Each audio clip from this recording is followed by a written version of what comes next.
सरस्वती माता तोर के नाता पगली चल गइले, पगली चल गइले। सरस्वती माता तोर के नाता पगली चल गइले। दोसरा से हाथ मिला के हमारा से छल कइले। सरस्वती माता तोर के नाता पगली चल गइले। सरस्वती माता तोर के नाता पगली चल गइले,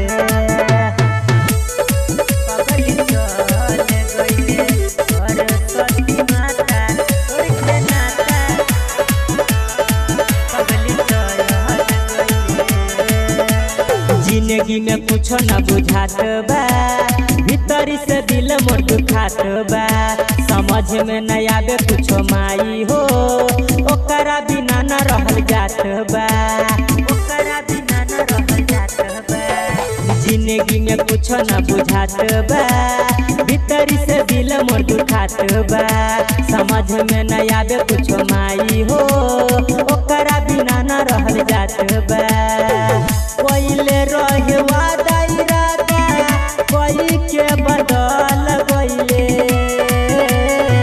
सरस्वती माता तोर के नाता पगली चल गइले।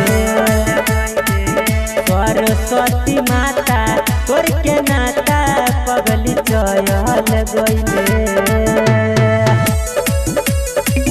सरस्वती माता तोर के नाता, सरस्वती माता तोर के नाता पगली चल गइले। सुनाए माई सरस्वती जी, झूठ नहीं बोलबे करती जी।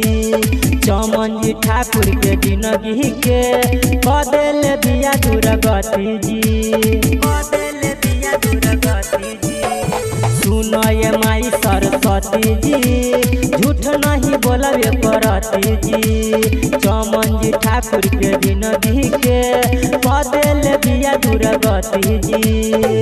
मोम जैसा पिघले उता वही से पिघल गइले।